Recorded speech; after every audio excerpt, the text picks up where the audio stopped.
Welcome to my channel friends. நீங்கள் வந்து பார்த்தீங்கன்னா தக்காளி சட்னி அரைக்கிறேன். அது வந்து பார்த்தீங்கன்னா உளுத்தம் போட்டுருக்கேன். உளுத்தம் போட்டு வச்சு இப்போ வந்து பார்த்தீங்கன்னா ஆனியன் போட்டுருக்கேன். ஆனியன் வந்து பார்த்தீங்கன்னா நான் சின்ன ஆனியன் கட் பண்ணி வச்சுருக்கேன்.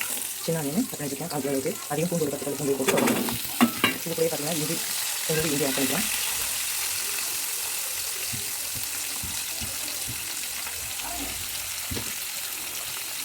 இதுக்கு பார்த்தீங்கன்னா ஒரு 4 வரமிளகாய் காரத்துக்கு நீங்கள் போட்டுருக்கேன். எங்களுக்கு பக்கம் வச்சு பார்த்தீங்கன்னா சூப்பராக வதங்கணும்.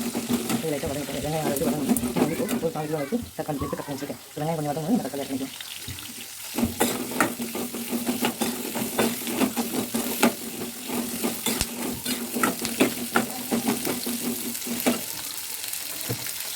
நெக்ஸ்ட் வந்து பாருங்கள் தேங்காய் கொஞ்சமாக ஒரு 2 நிமிஷத்தில் வெட்டி வச்சுருக்கேன். அது போட்டுக்கலாம்.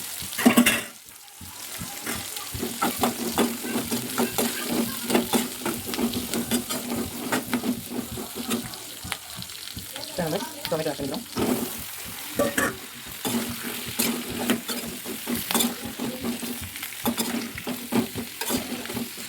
இதுக்கப்புறம் ஃப்ரெண்ட்ஸ் கருவேப்பிலை கொஞ்சம் ஆட் பண்ணிக்கலாம்.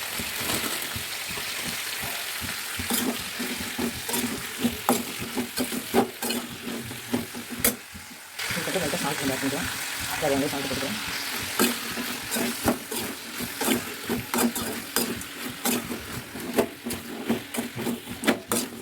இது வந்து நீங்கள் வந்து பார்த்தீங்கன்னா புதினாவும் ஆட் பண்ணிக்கலாம். புதினா கொத்தமல்லி கூட ஆட் பண்ணி சட்னி அரைக்கலாம். ஏன்னா பசங்க தனியாக வந்து கொத்தமல்லி புதினா வேஸ்ட்டாக போட்டிங்கன்னா எடுத்து வேஸ்ட் பண்ணிடுவாங்க. சட்னி அரைச்சிட்டிங்கன்னா அது வந்து ரொம்ப டேஸ்ட்டாக இருக்கும். தக்காளி சட்னி விரும்பாத பசங்க ஆட் பண்ணலாம். இதில் ஆட் பண்ணி அப்படின்னா அது ஒரு 20% டேரக்டாக போயிடும். இல்லை ஃப்ரெண்ட்ஸ் நீங்கள் வந்து பார்த்தீங்கன்னா 30 மாதிரி சின்னதாக ஊற்றிட்டேன். 30 டொமேட்டோ சட்னி போட்டுறேன். இப்போ